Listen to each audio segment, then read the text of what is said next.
programação especial aqui da Regulatory Talks e hoje com um convidado muito especial.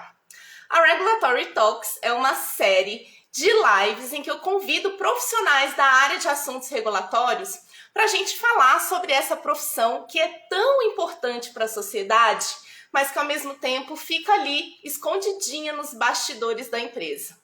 E eu não poderia voltar em melhor forma, porque o convidado de hoje, como eu falei na primeira tentativa de abrir a live, é uma estrela global da profissão. Antes de contar quem é esse convidado e também uma história que eu tenho para falar deles, eu gostaria aqui de dar um oi para vocês e vou colocar aqui também um comentário fixado para o pessoal saber a respeito do que a gente está falando, né, gente? Ah, Gustavo, eu acho que agora vai funcionar, porque acabei de receber aqui a sua solicitação, tá? Espera só mais um pouquinho que eu vou contar de novo aqui a história que eu tenho com você. Deixa eu fixar aqui o comentário. Pessoal, vocês estão me ouvindo? Só para testar o som aqui, digam sim ou não, dão um oi, fala de onde vocês são. Deixa eu acenar aqui o pessoal que está entrando. Bom, então vamos lá contar de novo a história para vocês. Era outubro de 2020 e estava todo mundo de saco cheio de ficar em casa, trancado por conta da pandemia. A gente estava super ansioso para a aprovação das vacinas, né? Nem imaginava que ia acontecer esse movimento anti-vacina, nem nada, né? Só que eu como trabalho na área, comecei a acompanhar a cobertura jornalística e falava, meu Deus do céu, quanta quizumba que esse povo está fazendo, porque eles estão dando informações erradas, informações incorretas. Quando o ensaio clínico da Coronavac foi interrompido, foi um fuzuê danado, porque a gente não sabia o que estava acontecendo e a Anvisa tinha acabado de suspender o estudo clínico por conta de uma suspeita de morte. E aí era informação errada no Jornal Nacional, era informação errada na Globo News, era informação errada na Folha de São Paulo. E aí, gente, a gente teve uma pessoa que lá no LinkedIn eu fui buscar quem era a pessoa responsável na Anvisa que falaria e seria o porta-voz da agência nesse momento tão delicado da pandemia. E aí mandei uma mensagem para ele dizendo o seguinte: olha, a Anvisa vai sofrer muita pressão por conta da aprovação dessas vacinas. Vocês não deixem de seguir o rito do processo como ele é. Não cedam a pressões políticas. Especialmente porque a gente estava num momento politicamente muito obscuro, né? Graças a Deus isso já passou. Mas eu tive aí esse ímpeto de mandar essa mensagem justamente para o Gustavo Mendes, que até então era gerente geral de medicamentos na Anvisa, e é com ele que a gente vai conversar hoje. Então deixa eu aceitar aqui o convite. Vamos ver se agora conecta, né? Agora foi. Olá, tudo Assim, Gustavo, você bem? me fazendo passar uma saia justa aqui no Instagram, hein? Você sabe que essas atualizações eu não coloco no automático, né? Então, atualiza, fica lá. Eu não sei se está atualizado ou não, aí quando eu vou ver, acontecem essas coisas, né? O WhatsApp também tem mensagem para mim, assim, falando, não sei. Aí aparece a mensagem assim, essa mensagem não pode ser vista porque você não atualizou o aplicativo do WhatsApp. Gustavo, coloca isso no automático, Gustavo. Você é muito geração X. Eu sou geração antiga. Ainda bem que a gente não está na Globo News, né, Gustavo? Porque eu falei aqui que você é a nossa grande estrela global da produção. E eu não estou mentindo. Sabe por que eu não estou mentindo? Oi? Não tô mentindo, porque era semana sim, outra também. Você estava na Globo News, você estava em outros canais também. E, além disso, você teve uma participação muito, acho que especial, né, também naquele documentário da Corrida das Vacinas, não foi? Que está na Globoplay. Se o pessoal não assistiu, assistam, que vocês vão ver o Gustavo fazendo yoga ali, viu? Ai, meu Deus. Então, Foi uma experiência. Foi um desafio. eu não estou conseguindo te ouvir muito bem, Gustavo. Você não tá me Agora sim, ouvindo? agora deu uma Deixa eu melhorada. ver. Acho que o som, Deu uma melhorada? isso, acho que o som Será? agora deu uma equalizada. Eu estou conseguindo te ouvir agora. Bom, mas hoje nós não vamos, graças a Deus, falar nem de vacinas, e nem de infodemia, e nem de fake news, nem nada disso, né, Gustavo? Hoje eu estou te convidando para você contar um pouquinho sobre a sua trajetória profissional. Mas antes de começar, eu queria perguntar para você aí, né, já que você é a nossa estrela global, embora você seja uma pessoa muito humilde, conta aí pra gente quem é o Gustavo fora das telas de TV. Então, só para confirmar, você Agora está me sim. ouvindo, Thaís? Está me ouvindo normal? Então, eu sou, bom, sou farmacêutico, historiador e pai de plantas, pai de pet. Então, eu sou a pessoa que vive nesse ambiente, assim, bem... Eu sou uma pessoa muito ligada a questões da natureza a questões do corpo e da mente, uma coisa assim. Eu sou esse tipo de pessoa, sabe? Dessa vibe mais de introspecção e de conexão, até para poder conseguir lidar com o que o nosso trabalho exige, né? De tanto de relacionamento e de exposição e de lidar com pessoas, né? Então, fora desse ambiente, eu sou um pouco assim, mas nesse Exatamente, eu acho que sentido. até por isso, né, Gustavo, e por ser praticante de yoga, eu sou praticante de yoga, né, então eu sei quanto isso ajuda mesmo a gente manter a mente no lugar em momentos de pressão muito grande, né? Inclusive, eu acho que essa é uma característica sua que mais me aproximou, assim, sabe? Nossa, eu preciso falar com ele, porque, gente, né, além de, obviamente, de toda a empatia que eu tive com você na época que você era ainda o porta-voz, né, da agência, naquele furdunço que foi, né, a época que a gente ainda estava sem vacina e tudo mais. Eu sempre admirei você pelo fato de, né, ser pai de planta, ter essa conexão com a natureza, mente, corpo, espírito, sabe? Eu acho muito bacana, né? E, bom, você é farmacêutico, você também é historiador, é servidor público da Anvisa desde 2003, que eu dei uma fuçadinha lá no seu LinkedIn para ver quando foi que você entrou, né? Mas antes disso, você também teve uma passagem na indústria farmacêutica como analista de assuntos regulatórios, não é? Conta pra gente como é que foi essa experiência. Você sabe que na época que eu me formei e quando eu fui para a indústria farmacêutica, a gente ainda nem chamava de os departamentos de assuntos regulatórios, a gente chamava de registro, porque era algo que era considerado só uma questão Burocrática, administrativa. né?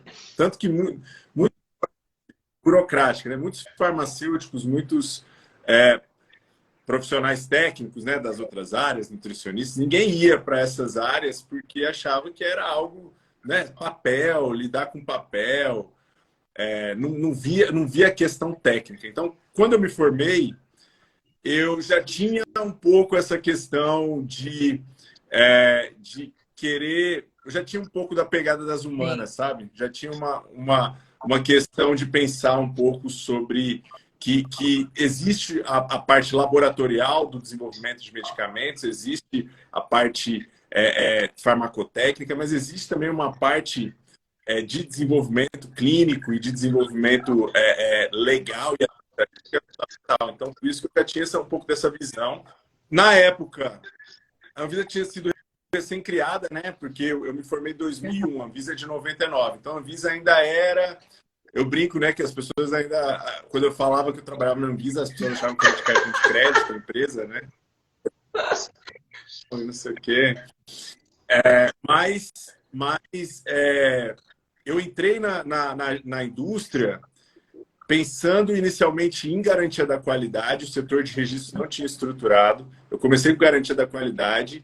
Era na garantia da qualidade que a gente reunia documentos e questões importantes para subsidiar os dossiês. E depois criou então, a área de registro, que eu comecei logo na indústria. E ali eu já comecei a lidar com a Anvisa, né? Porque a área de registro tinha que submeter os dossiês, responder as exigências, fazer reunião e tal. Então eu já via a Anvisa, estava na indústria, mas eu via a Anvisa como uma oportunidade também de trabalho, e por isso que essa migração foi bem interessante para mim. Assim. E, Gustavo, você acha que essa sua passagem pelo Laboratório Teuto como analista de assuntos regulatórios, ela te ajudou a estudar para o concurso, a se orientar para o concurso? Como é que aconteceu isso? Como é que você decidiu, falou, agora você é servidor público? Eu entrei na Anvisa em 2003 e o primeiro concurso foi em 2004, né? Final de 2004. Então, ainda estava no momento em que a agência contratava pessoas por meio de contratos Unesco, né? Fossem bolsistas, né? Então, quando eu estava na indústria e resolvi ir para a Anvisa, na época você mandava o currículo e a pessoa te fazia uma entrevista com você. Meu gerente foi o Geraldo Fenerich, que é um cara que fez história na área de genéricos, né? Ele construiu todo o departamento de genéricos, é uma pessoa muito importante, respeitada nessa área. E ele me entrevistou e chamou, e eu fui. E ele falou na época que assim, em 3 meses a gente vai ter um concurso, então seu contrato vai ser só de 3 meses. Mas esse contrato ficou de 3 meses por muito tempo, até por mais de um ano ficou nessa situação, até que em 2004 fizeram o concurso. Então eu já tinha um pouco da experiência da indústria e já tinha um pouco da experiência da Anvisa mesmo para me ajudar nesse processo de concurso. Mas o fato é que o concurso... E isso é uma coisa que eu falo para muitas pessoas que estão nesse momento, né, de pensar, vou para o concurso, vou para o serviço público. A gente precisa estudar algumas coisas que a gente não está acostumado a ver nem na prática como farmacêutico, ou como nutricionista, ou como uma pessoa técnica, e nem também muitas vezes na prática da agência reguladora, que é, por exemplo, direito constitucional, direito administrativo, que é algo, na verdade, depois que eu comecei a estudar isso, eu acho que isso tinha que estar no ensino médio, na verdade, né? Eu acho que as pessoas no ensino médio deveriam já entender a estrutura administrativa do país, a Constituição, os poderes, essas coisas assim, de uma forma mais preparatória para eventual...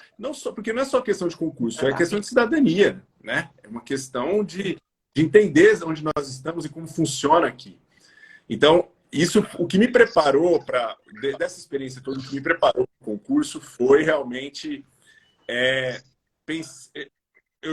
o regimento interno, né? Então, eu já tinha uma familiaridade com o regimento interno da Anvisa, tanto na indústria quanto na Anvisa, porque a gente tinha que, né, saber quais eram as estruturas que a gente tinha que reportar, os trâmites administrativos dentro da agência. Então, já tinha essa familiaridade com os termos. Então, foi por isso que foi um processo que me ajudou em vários aspectos. Legal. E você sabe, Gustavo, que assim, da mesma forma que você fala que trabalhava na Visa de cartão de crédito, as pessoas achavam que você trabalhava na Visa de cartão de crédito, a profissão de assuntos regulatórios, seja ela no setor público ou no setor privado, ela já existe há mais de 20 anos, né? Que a Anvisa já existe há mais de 20 anos, mas ainda assim as pessoas continuam com dificuldade de entender sobre o nosso trabalho, né? E aí, isso obviamente me faz lembrar de toda a cobertura, né, da imprensa a respeito do desenvolvimento das vacinas, o dia histórico do 17 de janeiro, em que você apareceu lá todo, né, todo elegante, falando, você abrindo os dados do Butantan, né, sobre a Coronavac. E isso deu uma visibilidade pra gente. Eu sempre costumo dizer, né, nossa, eu preciso agradecer muito ao Gustavo, sabe? Porque as pessoas hoje sabem o que eu faço, porque o Gustavo apareceu na televisão aquele dia, né? E aí, eu sempre que eu posso, sempre que eu tenho oportunidade, eu falo isso publicamente, porque realmente é um reconhecimento, sabe?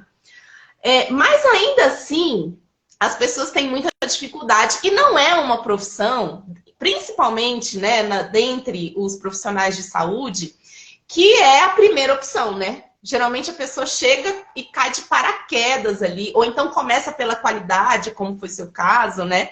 E o que, que você acha? Porque eu acho que a grande missão aqui, né, tanto na minha outra página lá no Instagram, quanto com esse projeto agora da Regulatory Academy, é mostrar para as pessoas o quão legal é trabalhar com assuntos regulatórios, sabe?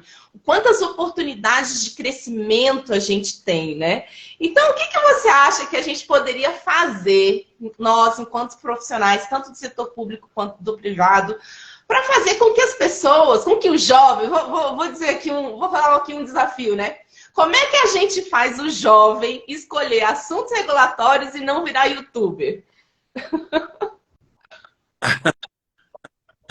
Olha, a competição com o YouTuber, com o YouTube, com o Instagram, com a ser influencer é algo que é desleal. Eu acho que não é só para regulatórios, mas acho que para todas Sim, as mas profissões, né? Eu acho que é o perfeito, mas desafio para. assim, é porque você já está no setor público há muitos anos, mas eu estou no corporativo há muitos anos. E mesmo no corporativo, a gente vê que, embora assuntos regulatórios seja uma área extremamente estratégica, porque sem isso nada acontece, as profissões de finanças, de marketing, são elas que brilham, são elas que têm o status, né? Então, o que a gente pode fazer para tirar essa profissão dos bastidores?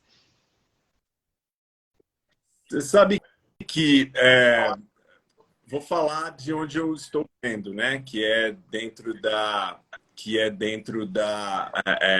na área farmacêutica, né? Quando naquela época lá, e como eu disse lá no começo, as pessoas não queriam ir para assuntos regulatórios e por muito tempo era uma área que ninguém queria. Todo mundo queria era ou ir para controle de qualidade ou ir para desenvolvimento farmacotécnico. Mas hoje eu percebi uma Olha, mudança significativa no interesse em ir para assuntos regulatórios. Não acredito que não seja só por essa questão da visibilidade que teve recentemente por conta da pandemia, mas eu acho que a importância da regulação no país mudou em vários aspectos. O engajamento das indústrias, o engajamento das pessoas também, entender que a agência é uma agência de fiscalização, de observar a qualidade, a segurança e a eficácia dos produtos que estão sendo utilizados. Eu acho que isso fez hoje as pessoas olharem de outra maneira, e os jovens também, consequentemente, a pensarem que assuntos regulatórios não é só burocrático. Eu acho que isso já mudou de uma certa forma. Mas eu acho que dá para fazer mais, sabe? Eu acho que iniciativas como essa que você está colocando... eu também eu tenho conversado com algumas pessoas aqui no Brasil, né? Eu sou aluno de doutorado da UEM, e também tenho muitos contatos com pessoas na academia, e eu acho que a gente precisa estruturar a ciência regulatória de uma maneira mais enfática aqui no país. Porque os dados que nós geramos aqui no Brasil em relação à regulação, os casos que nós temos de fiscalização, registro, estudos clínicos, são todos casos, exemplos de ciência regulatória que lá fora sempre é publicado, sempre torna artigo científico, sempre torna tese de mestrado, de doutorado, e aqui a gente não tem essas linhas de pesquisa. Então, meu sonho, na verdade, é a gente começar a ter linhas de pesquisa nas universidades de assuntos regulatórios, possa formar cientistas, um corpo científico de assuntos regulatórios para que a gente possa dar dar o devido valor que já existe lá fora e Exato. trazer Eu ele aqui para o fico Brasil. tão feliz, Gustavo, ouvindo você falar isso, sabe? Porque eu sempre fui uma pessoa que sempre bateu nessa tecla, sabe? Assuntos regulatórios precisa estar no currículo das universidades, né? Porque a gente sai muito. Uma coisa era a gente começar a trabalhar com isso em 2003. Eu também comecei a trabalhar com isso em 2002. A Anvisa estava engatinhando, as primeiras regulações sendo feitas, a gente mal entendia como é que tinha que montar um dossiê, né? Então, assim, cabia naquele momento você começar a trabalhar nessa área meio que caindo de paraquedas, né? Porque você estava aprendendo ali junto com as regulações que estavam, né, acontecendo, nascendo. Mas hoje em dia, eu acho que não cabe mais, sabe, Gustavo? É claro que a área farmacêutica ela é uma área um pouco mais madura no sentido de contratações, né, e oportunidades, mas as áreas ainda de alimentos, as áreas ainda de dispositivos médicos, até mesmo cosméticos, que é uma área muito próxima à farmácia, ainda falta, sabe? Ainda as pessoas começam a trabalhar meio que, nossa, ali, eu fiz ali o processo seletivo do CEE e acabei caindo de paraquedas aqui nessa vaga de estágio, entendeu? E aí, por um acaso, a pessoa acaba se apaixonando pela área e continua, né, exercendo a profissão. Mas também as empresas correm o risco das pessoas odiarem aquilo, porque, de fato, é um trabalho que exige muita atenção, exige muita curiosidade, muito estudo, e não é para todo mundo, né, Gustavo? Então, assim, queria até dizer, conte comigo para levar, né, essa mensagem aí para as universidades, porque passou da hora já, né?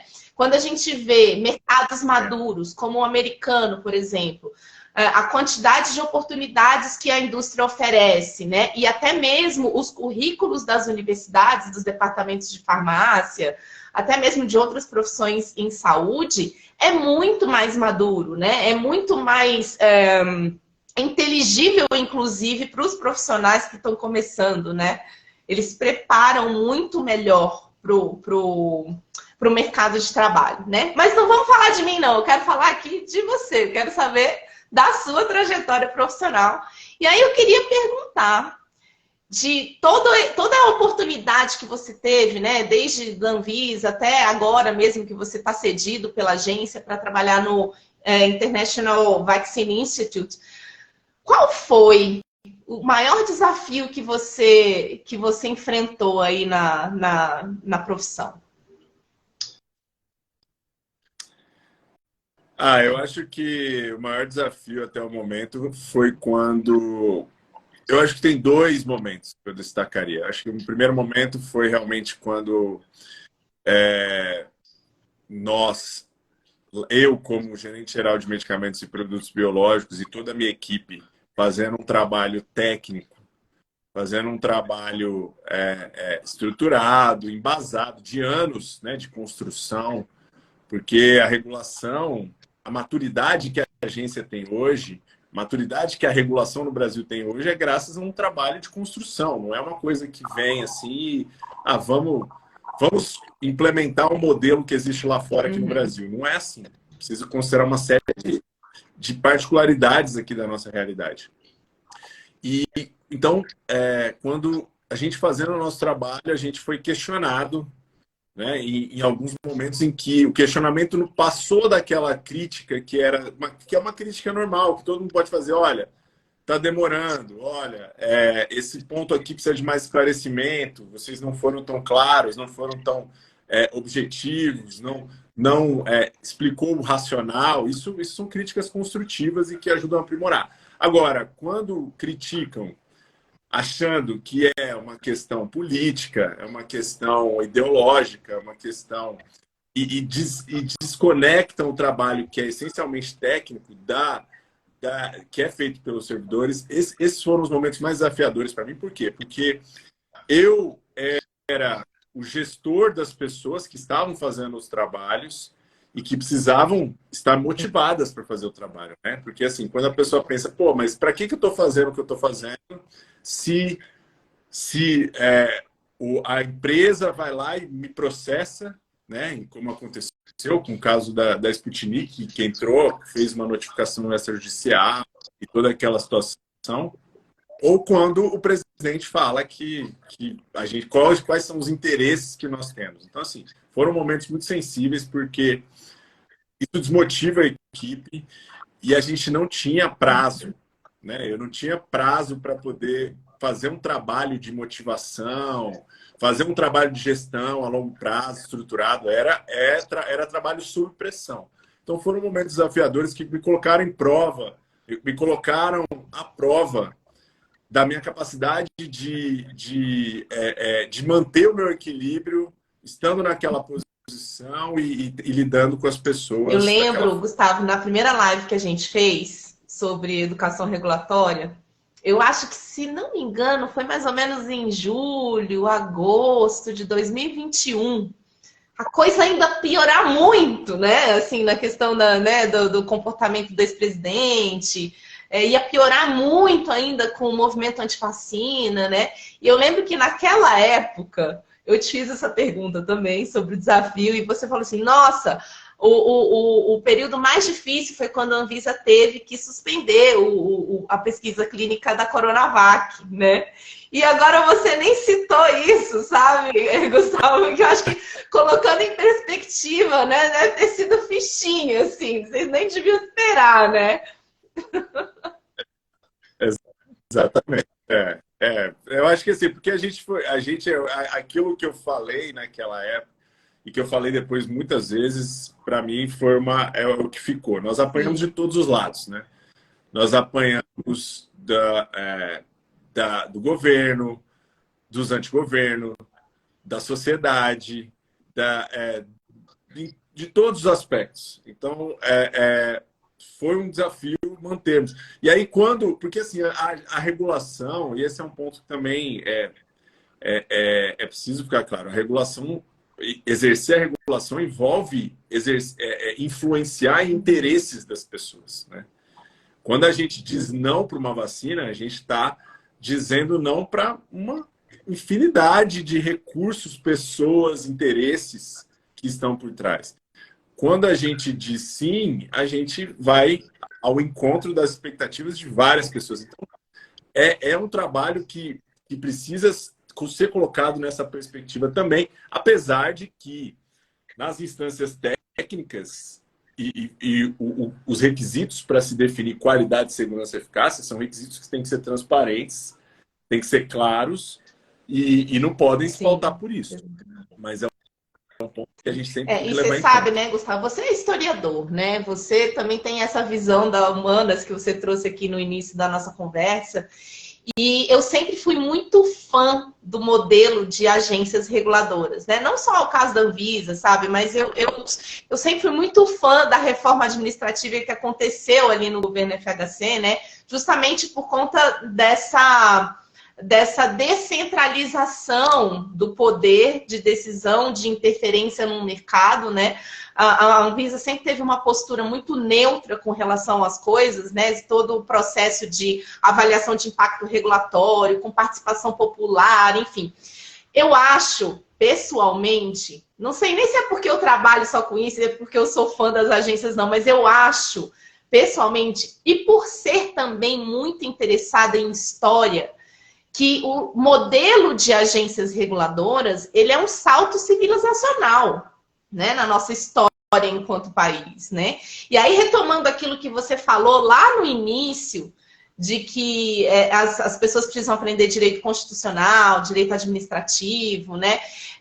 Justamente pelo fato das pessoas não entenderem qual é o papel institucional de uma agência reguladora, o que é a missão dela, seja ela em saúde pública ou em qualquer outro aspecto do mercado, eu acho que essa lacuna é o que faz com que vocês, do corpo técnico, tenham sofrido tanto essa pressão, sabe, Gustavo, de tá aprovando essa vacina por quê? Ou deixou de aprovar por quê? Porque eu lembro também que muito antes do movimento antivacina ficar muito forte no Brasil, a gente nem esperava que isso fosse acontecer, Mas você entrava na página do Facebook não, da página do Instagram da Anvisa, gente, era Anvisa, quando a Sputnik não foi aprovada, né?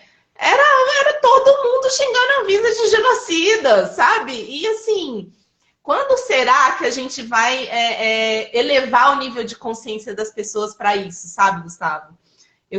Eu penso muito, e eu queria até saber o que você pensa a respeito também, sabe? Se vai na mesma linha de raciocínio, o que a gente mais pode fazer, né? Não, eu acho, sem dúvida, eu acho que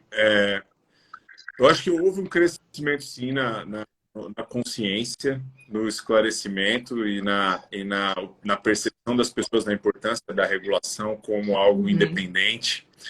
E eu vejo que se a gente olhar outras agências que não são estruturadas da forma independente como a gente tem as autarquias especiais aqui no Brasil, a gente vê os problemas que acontecem. Então, um exemplo é a agência da Argentina, onde a decisão final fica para o Ministério.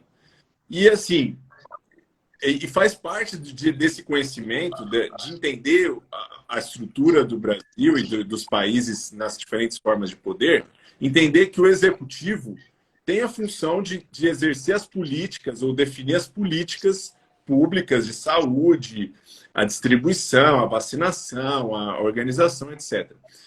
Mas os critérios para aprovação, os critérios técnicos, eles têm que ser independentes. Eles não podem estar sujeitos às políticas. Então, assim, separar o que é a política de governo do que é o Estado, né? E assim, a gente fala, eu falo de agência, mas a gente tem vários outros exemplos da importância de órgãos de Estado, né? Então, Receita, Sim. Polícia, são instituições que precisam não estar sujeitas aos vieses que são, não estou falando vieses como algo ruim, vieses que são a política de governo, né? Então, por isso que essa isenção ela é fundamental. Eu acredito que essa reforma administrativa mesmo que você mencionou, e esse modelo faz muito sentido.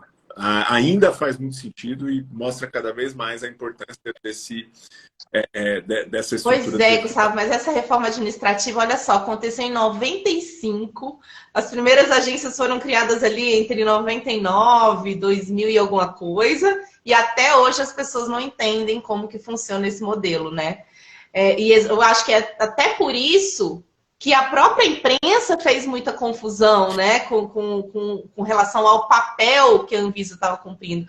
Eu lembro muito bem que uma das âncoras da Globo News perguntou sobre o protagonismo da Anvisa para você. Mas por que a Anvisa está exercendo esse protagonismo agora, nesse momento, né? E, na verdade, nunca foi uma questão de protagonismo, sempre foi assim. É porque as pessoas não sabiam que era assim, que funcionava dessa forma, né? Enfim. Exatamente, Pois é, mas agora, passado, né, todo o frisson ali da pandemia, você agora está cedido pela agência para o International Vaccine Institute na Coreia do Sul, não é isso? E aí eu queria que você contasse aqui para o pessoal como que tem sido essa jornada. Até eu mesma não sei o que você foi fazer lá, o que é o seu objetivo lá, né? Por que a Anvisa cedeu você? Como é que você tem enxergado essa oportunidade? Porque, gente, ó, vou contar para vocês. Gustavo tá também semana sim, semana não, dando um rolê lá na Coreia do Sul. Quem quiser uma encomenda da Coreia do Sul. Daqui a pouco tá falando coreano e dançando K-pop, vai. K-pop. E Exato. Dorama.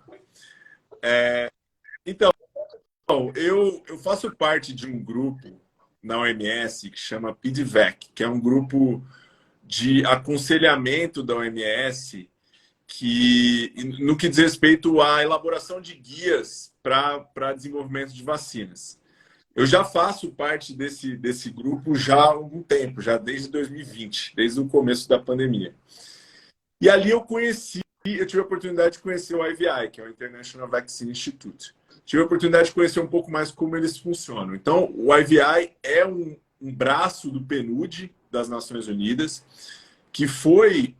ele está na Coreia, porque o PNUD abriu uma licitação internacional 25 anos atrás e falou, olha, a gente quer criar esse instituto que vai ser focado no desenvolvimento de vacinas para países negligenciados, para doenças negligenciadas e países pobres e em desenvolvimento. E a Coreia ganhou essa licitação, porque a Coreia realmente... E depois, quando eu visitei o IVI, né, eu vi que não tinha como a Coreia não ganhar, porque o que eles ofereceram de estrutura foi uma coisa impressionante. O IVI fica dentro do Seoul National University, que é um campus maravilhoso, e tem um prédio gigantesco onde eles colocaram uma estrutura laboratorial, então ali faz uma parte que é de desenvolvimento das tecnologias, desenvolvimento inicial, né? Early stage, que a gente chama, né? Desenvolvimento inicial das tecnologias, faz ensaios pré-clínicos e tem uma estrutura de escritórios e de tecnologia que é sensacional. Então, a Coreia ganhou essa licitação e o International Vaccine Institute está lá desde então. E eu conheci eles e me aproximei e eu já pensava, né, qual seria o meu próximo passo. Eu fiquei mais de 3 anos como gerente geral de medicamentos e produtos biológicos na Anvisa e eu já pensava qual seria a minha nova perspectiva depois disso, né? E quando eu comecei a conversar com eles, eles falaram, olha, a gente precisa estruturar melhor essa área regulatória aqui no IVI, porque no desenvolvimento de novas vacinas é fundamental ter também a interação com as agências reguladoras para aprovação dos estudos clínicos, para aprovação, né, e elaboração dos dados necessários. Cada agência reguladora tem a sua própria, né, estrutura, seu próprio desafio. Então, foi pensando nessa perspectiva que eu participei de um processo seletivo e eles me selecionaram, então, para estar lá. E eu estou lá desde julho. Quando eu, na negociação com eles, eu falei que eu ia continuar morando no Brasil e iria para lá quando fosse necessário. Então, eu estou nessa ponte aérea aqui. Desde julho eu já fui e voltei 3 vezes. Aí passo 2 semanas, passo 3 semanas, né? Porque também, além dessa parte regulatória, eu estou trabalhando com treinamento dos países que o IVI tem uma parte de educação muito forte. Então, tô ficando tão feliz assim, de falar com você e saber dessas novidades. Conta mais, conta mais. Pois é. O IVI, eles oferecem cursos teóricos e cursos também práticos, hands-on, para os países pobres que têm, ou que compram vacinas, ou que desenvolvem vacinas locais e tal, né? Então, tanto que já foi gente da Fiocruz, do Butantan lá, quando eu estava lá, dando esses treinamentos. E aí eles chamam pessoas, já tive a oportunidade de conhecer mais de 45 pessoas de países diferentes, assim, países que eu nunca nem tinha ouvido, nem sabia exatamente onde era, Kirguistão, nem sei qual língua falava, mas conheci essas pessoas que são países que também têm essas preocupações com vacina, já que vacina é uma questão global, né? Então está sendo uma super experiência. A brincadeira que eu faço é que antes eu era o cara que fazia as perguntas, né, como regulador, eu era o cara que falava, ó, por que não tem isso, cadê aquilo? E quando eu cheguei lá no IVI, o primeiro protocolo que eles me deram, né? Primeiro projeto, eu já cheguei assim, ó. Falta isso, falta aquilo, falta aquilo. Tá, muito bem, legal. Agora ajuda a responder. Agora ajuda a responder. Não é só fazer a pergunta, não. Entendeu? Então tá sendo um desafio do outro lado agora. Então você tá fazendo às vezes do que seria um departamento regulatório na indústria clássica, né, Gustavo? Que legal. Exatamente. Que legal. Exatamente. Tô do outro total de elaborar o racional, responder exigência e submeter dossiê para estudo, essas coisas que eu tô tendo que voltando, lidar o próximo agora. passo na carreira, mas voltando um pouco ali para o departamento de registro da Teuto, né, Gustavo? Mais ou menos isso, não? Com uma outra Sim, mentalidade. Com uma experiência nas costas já, né? É verdade. Agora, eu tenho muito mais, e eu acho que é algo que é interessante, né, de estar agora do outro lado, assim, vivendo essa experiência, é ver, é mesmo ver e aprender a lidar com com os diferentes questionamentos, tentar me colocar. Eu vejo que muitos problemas, isso é algo que eu falo com várias empresas, né, que a gente lida lá no EVI, que muito problema na regulação ou na lida com a agência reguladora é de Sim, comunicação.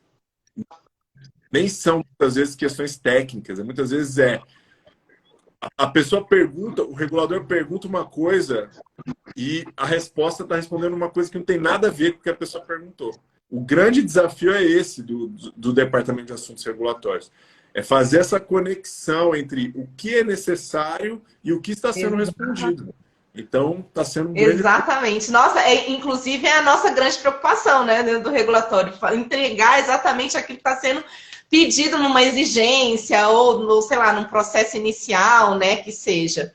E eu sempre achei também, sabe, Gustavo, trabalhando nessa área, que, claro, existe diferença entre você trabalhar com isso no setor público ou no privado, porque, obviamente, né, você tem ali um regime de trabalho diferente e tudo mais, mas que, essencialmente, o objetivo é o mesmo, tanto de um lado quanto de outro. Você concorda com isso? Claro, claro, exatamente. O objetivo é garantir que o produto ou que a vacina ou o alimento ou qualquer coisa tenha os requisitos de qualidade, segurança e eficácia devidamente demonstrados e documentados, porque é aquilo, né? Não tem como a gente que trabalha com regulação, com qualidade, sabe que não adianta só falar, não, tá tudo certo, meu produto funciona, é tudo maravilhoso. Se você não tem as evidências, os dados, as provas, e aquilo está demonstrado, isso não vai servir, Uhum. entendeu? Então, acho que dos dois lados ali tem essa preocupação. Isso é o que une Sim, os dois e lados. embora, né, infelizmente, algumas empresas ainda tenham aquela mentalidade retrógrada de que o regulatório está ali meio que para dar um jeitinho, né?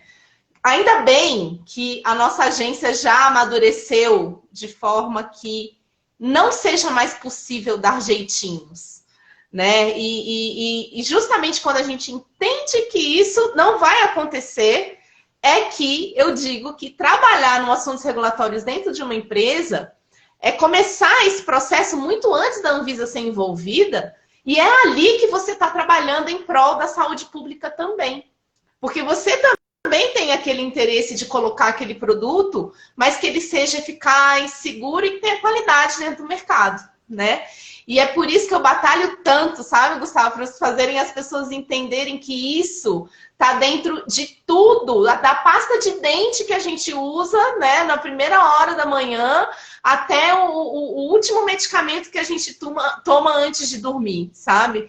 É por isso que esse trabalho tem sido feito assim, ó, com muito sacrifício, mas eu acho que finalmente a gente está chegando aí em bons resultados, né?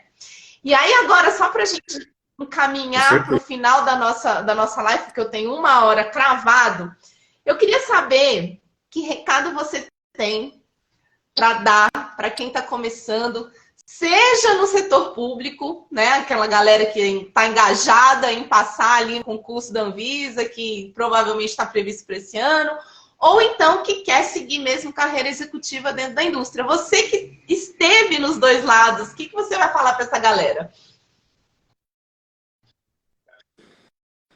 Olha, eu acho que primeiro ponto, o primeiro recado que eu tive a oportunidade de ter uma interação com alunos que estavam se formando e acho que tem muito a ver com o que eu falei com eles, com o que eu acho agora e que quero passar de recado, que é, primeiro, a gente sempre vai precisar constantemente se atualizar. Então, assim, não é algo que a gente acha assim, consegui emprego, ou passei no concurso público e acabou. Acabou minha vida, agora eu posso aposentar, posso ficar tranquilo. Não. Sempre vai existir uma atualização, novos estudos, novas interações. Então, assim, esse espírito de constante formação é fundamental. Então, saiba que não é se formando, não é passando concurso que acabou seu esforço, porque o esforço é contínuo. E outra questão que também eu acho que é fundamental é pensar que nós, quando a gente pensa na carreira, né, quando a gente pensa em trabalho, por mais que o trabalho pareça ser um trabalho só, ou documental, ou laboratorial, ou